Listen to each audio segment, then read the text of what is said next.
Alright, guys, I'm back again with another video, and that concludes the New York sweep. Go ahead and break out the brooms because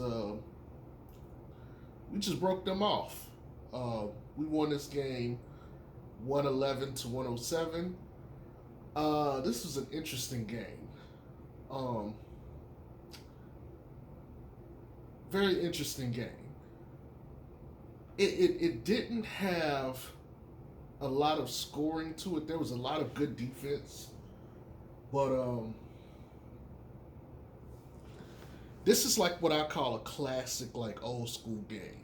Okay, but anyway, let's get into this. Um, Kevin Durant, 28-10 and 4, 12 of 26 shooting, 2 of 6 from 3. I know 12 of 26 ain't bad, but whenever you can make KD miss more shots than he made, you live with the result. And he had 5 fouls. Okay. He did have 2 blocks and he turned the ball over one time, but Kevin Durant was Kevin fucking Durant. Okay. The fact that it was only 28, 10, and 4 is impressive. DeAndre Bembry, 8, 7, and 2, 3 of 6, 2 of 3. Yeah. Moving on. LaMarcus Aldridge, 20.7 rebounds, 10 of 17 from the field. Missed both of his threes. Look, last game he tore us up. When he came off the bench, he tore us up. Okay? To me, for him to just come out there and give you 20 and 7 rebounds, you know, Vooch couldn't stop him. Okay? And if Vooch can't put a body on him, nobody else can. Now, I think when Tony Bradley was in the game, he did a decent enough job just by being a body there. But it really wasn't much to write home about. He did most of his damage in the first half. Patty Mills had 12 points, 1 rebound, 1 assist, 50% shooting. He was 5 of 10, and then 2 of 4 from 3. Okay. 2 steals, a block, 2 turnovers. Patty Mill like game. Okay. Just solid all the way around. That's what you tend to expect from the pop tree. Now, James Harden played almost 40 minutes, and he was 14.7 rebounds, 14 assists. He had a double double. Okay, he don't even look like he had 14 assists, but he got them. And here's the problem with that: he was 5 of 21. Now you guys know who is the reason why he's 5 of 21, and he was 1 of 5 from 3. You know what I'm saying? But we're not gonna get into that just yet. But he had a double double anyway. Okay. Um, he didn't have a good game against us the other times too. I don't believe, or the other time I should say. So this is becoming a trend, and I know he hadn't been great this year, but I mean he still gave you 14, 14, and 7. I'll take that. It's just not with the shooting percentage. Now their bench, Bruce Bowen had 4 points, 12 rebounds, quietly, and he had 5 fouls. Ugh. Okay. He was 2 of 11 from the field. That'll get you beat. And by the way, when you factor in the fact that James Harden missed 16 and then this guy missed 9, that's 25 missed shots right there, just off of 2 guys. Cam Thomas off of their bench, 8 points, 4 rebounds, 2 assists, 3 of 9 shooting from the field. Uh, that'll get you beat. All of this will get you beat. Paul Millsap had 13.7 rebounds, 2 assists, 6 of 11, and he made his one long 3-point attempt. He had 3 fouls. And I'm mentioning the fouls for a reason. I need you guys to follow me where we're going. And if you follow me any length of time, you know exactly where I'm going with this. Okay? And then this guy named Javon Carter, he's went out there and made a foul and an assist. So that we're done with them. We're not going to talk about the Brooklyn Nets anymore. Statistically, anyway. Now, let's talk about the Chicago Bulls. Now, Alex Caruso started the game, and then he came out the game in about 8 minutes in, and he never came back. His hamstring started bothering him. He was 2 of 4 from the field, and it was all threes. Missed the first 2, made the last 2. Okay. DeMar DeRozan played 38.5 minutes. He had 29.6 rebounds, 3 assists, 13 of 24 shots. I have no problem with it because he was making his shots. I have no problem with it. 1 of 2 from 3. He had 3 fouls and 2 turnovers. This is a DeMar DeRozan-like game. Period. This is just what he fucking does. Okay? And he was giving it to Kevin Durant late in the game. I'll give him credit. You know, he said, okay, Kevin Durant, I see you, and I'm going to raise you a bucket. And Kevin Durant went down there and said, okay, I see you, and now I'm going to raise you a bucket. And then DeMar DeRozan said, okay, I will see you, and I'm going to go down there and raise you another bucket. Okay, and then Kevin Durant says, I see you, I'm going to pull the defense, and I'm going to pass to LaMarcus Aldridge, going to the rim, and now we got a bucket.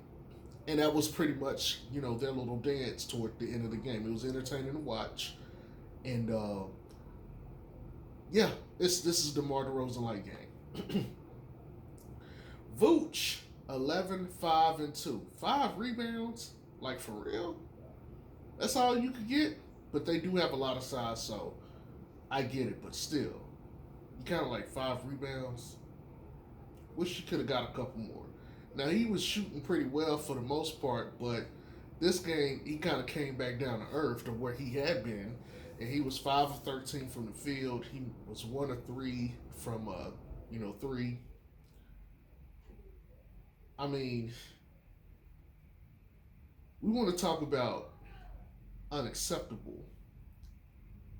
This man didn't even lead our team in rebounds. A guard led our team in rebounds. Okay? A guard. And he almost doubled him in rebounds. Now, for him to only get, I wouldn't trip if the points was a little bit higher. I'd be like, okay. But we're not even getting the true efficiency. He shot at 38.5%. Now, we'll see what happens in the next game. Unacceptable, though. Zach LaVine, 1 points, 8 rebounds, 6 assists. Amazing stat line until we start talking about, the field goals, and he shot 45% from the field. That means he missed 11 shots. Now, this is not bad, given that 45% is not a bad, rate to shoot at.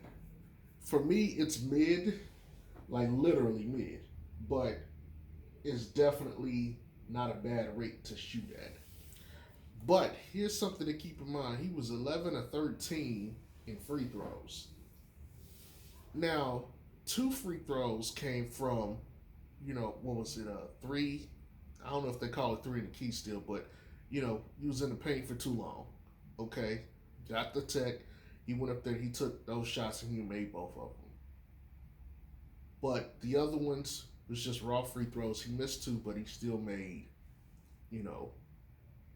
11 to 13. Lonzo Ball. Now, I'm going to be real with you. I didn't think he played 40 minutes. He didn't seem like it until at least I saw the third quarter. He played damn near the entire third quarter and then had to come back in and start the fourth. But he had 8 points, 9 rebounds, 7 assists, 3 of 10 shooting, 2 of 7 from 3. Terrible shooting night. Terrible. I'm not even going to excuse it. Terrible shooting night. However, the dagger The game-ending shot came from Lonzo Ball. I'm not going to excuse all the other crap, all the other missed shots, but the man did end the game, and he needs credit for that. And I was in the chat while this game was going on, and I said, "Look, that man gonna make at least 2 plays." And sure enough, he made 2 plays. Now, the first play was when he got the ball and threw it up the court to DJ, Derrick Jones, and Derrick Jones couldn't corral it. That would have been an easy 2 points. And it just didn't happen, okay? And then the second one was the three that he took that put the game away. And we're talking the final 30 seconds or so of the game. That man is clutch. I don't care what you say. That man has always been clutch. But let's talk about his stat line, because this is what I said in the chat today during the game. I was like, this is a toolbox stat line: 8 points, 9 rebounds, 7 assists, 2 steals, and 3 blocks. Now, he did have 3 turnovers, and he did have a foul, which I'm glad to see it's only 1 foul, because he had been getting in foul trouble like the last week or two. It had been ridiculous. So I'm glad to see that number went down. The 3 turnovers is still too high for my liking. That needs to definitely go down. But 8, 9, 7, 2, and 3. He touched every category. Hell, even the negative ones, he touched them too. But he touched every category. Okay? But more importantly, James Harden, what was that? That was, let me go back and make sure I read his stat line correctly. At least his percentage. Yeah, he was 5 of 21. You want to know why he was 5 of 21? Lonzo Ball. And what do I always tell you guys? I like versatility.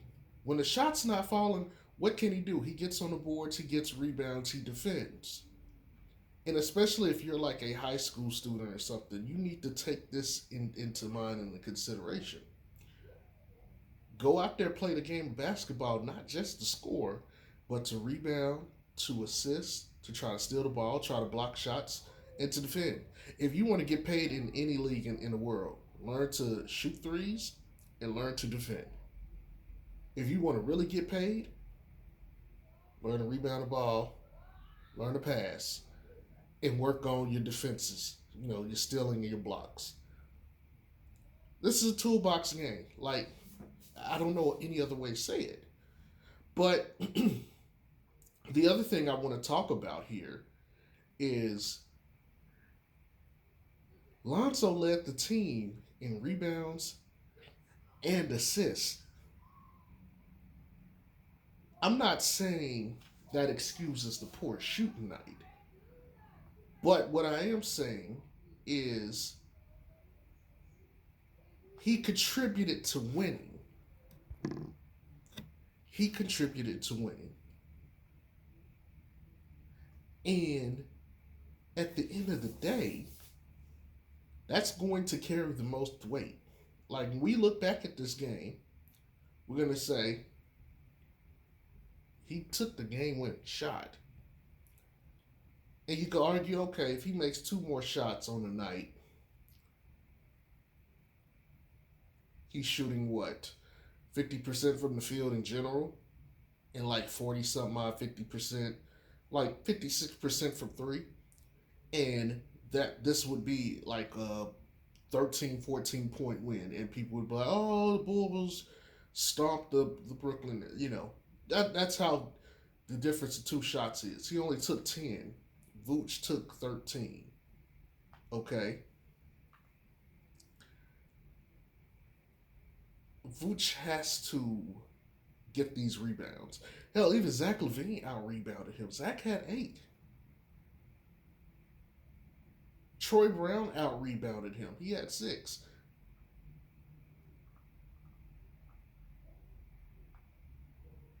DeMar DeRozan out-rebounded him. He had 6. You see what I'm saying? Now, the part of the reason they were able to get these rebounds was because of Vooch being in there banging bodies and stuff. And so I don't want to pretend like he's not in there, fighting, because he's fighting. But he got to pull some of those down. Speaking of the bench, let's start talking about the bench. Derrick Jones, he basically took over Caruso's role. He had 8 points, 4 rebounds, and assists, 50% shooting, 2 or 3 from 3, made all his free throws. He had 3 fouls, 1 turnover, and 4 blocks. He led the team in blocks.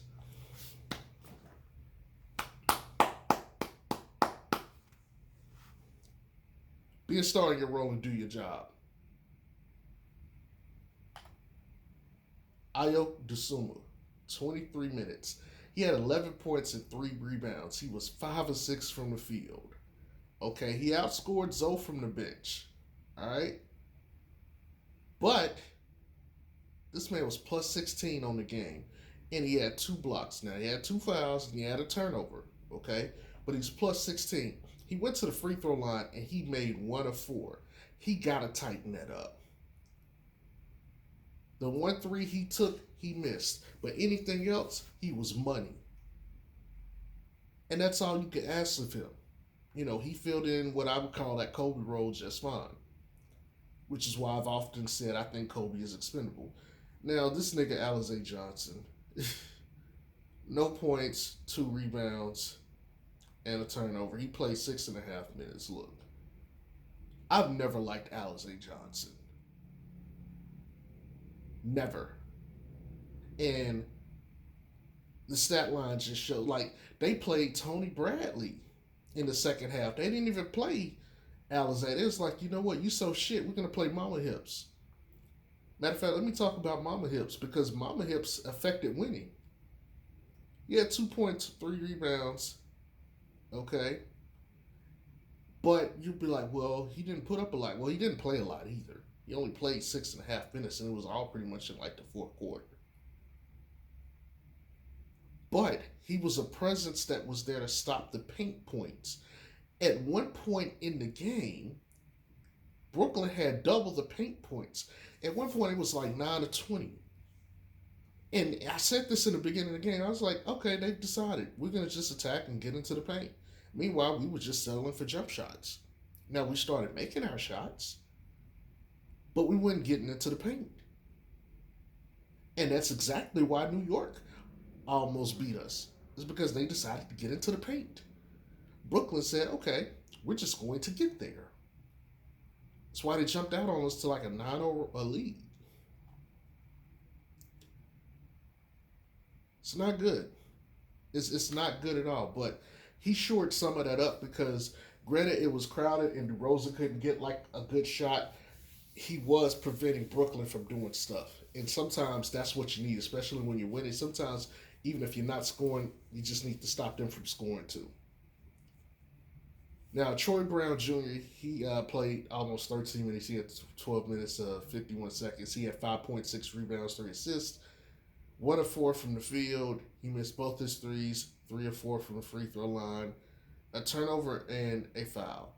Look, he has shown the ability since he's been in a hustle on the boards and to make a shot or two, even though tonight wasn't necessarily the case.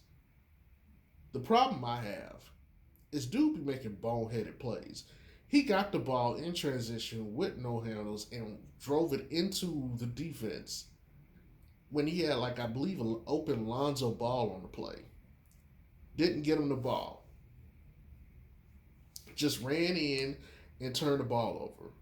You can't have that. You cannot have that. And I get it.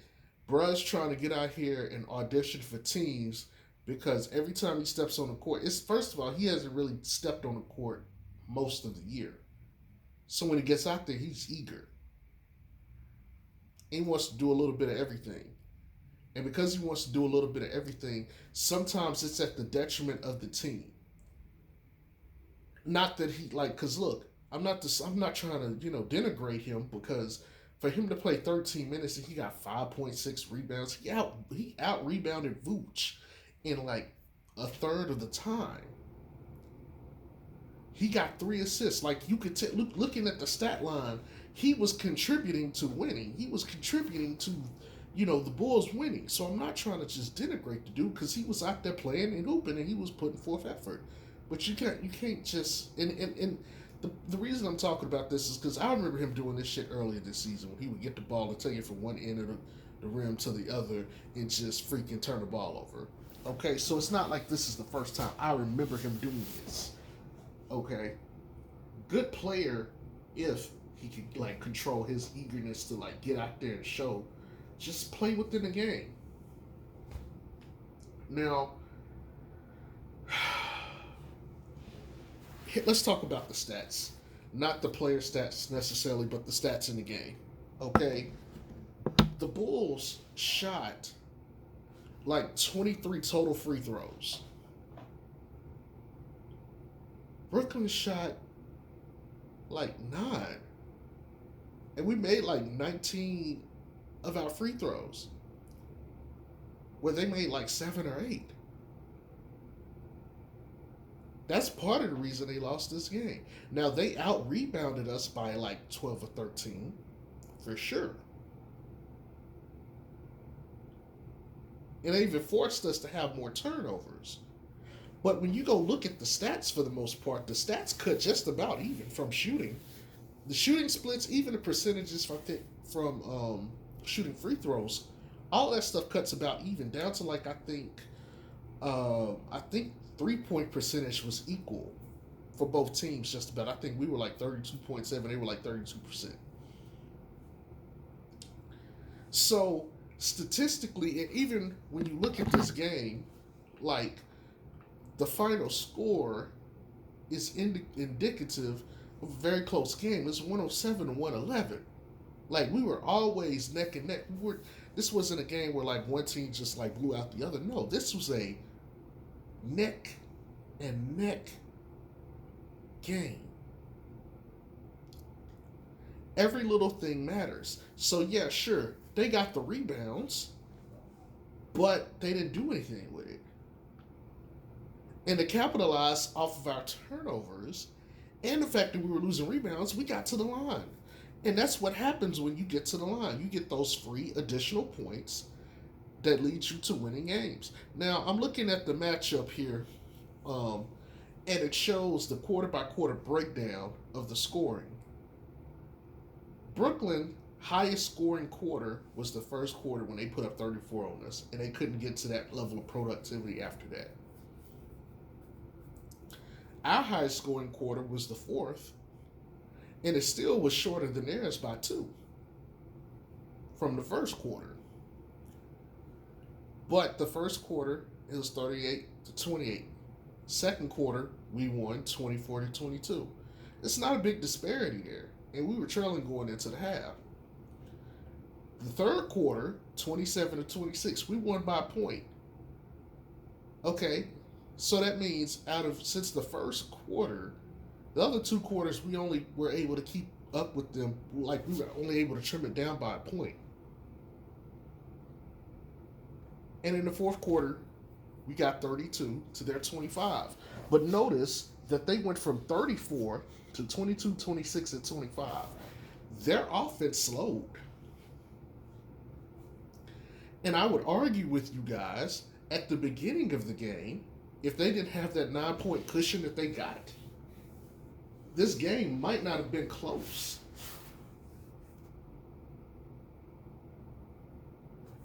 Because they started off the game on a 9-0 run. And then we worked it right back. And then after that, that was pretty much it. If they didn't get that 9-0 run to start, let's like just hypothetically, if you take 9 points away from this 34, what do they have? They have 25. And that would look like what? 25, 22, 26, and 25. Well, that's about what they have for the entire game. Makes sense.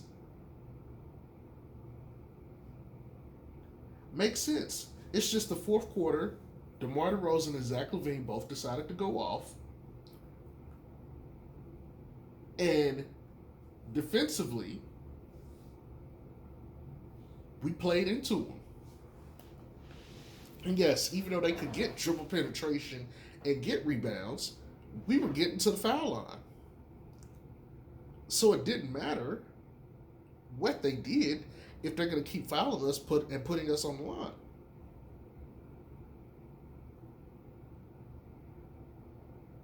Hell, going back to look at this again, if I'm not mistaken, Zach LaVine shot more free throws than their entire fucking team.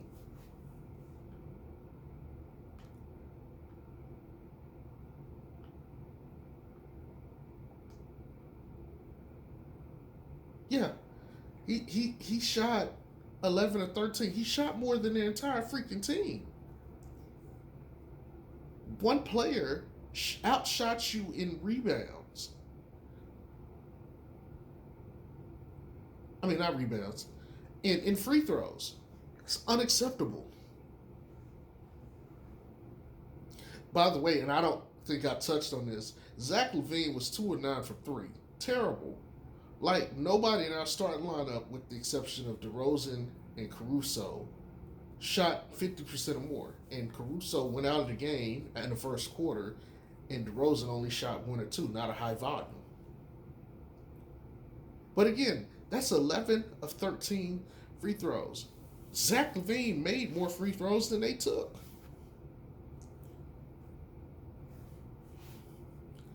And oh, by the way, those 2 fouls, those 2 techs that they got for sitting in the paint too long, that completely changes the scope of this game. Instead of a 4-point lead, they don't have to try to shoot a 3 to trim the lead. They can try to get a 2 and it's a tie game. So those little things matter. Those things eventually add up and will kill you. Anyways, guys, that was a pretty good game to watch. I was definitely looking forward to this. That's all I really got. I can't wait to hear you guys' response. But I hope you guys have a good night and just look forward to the next game on Monday. So I'll talk to y'all later. Peace.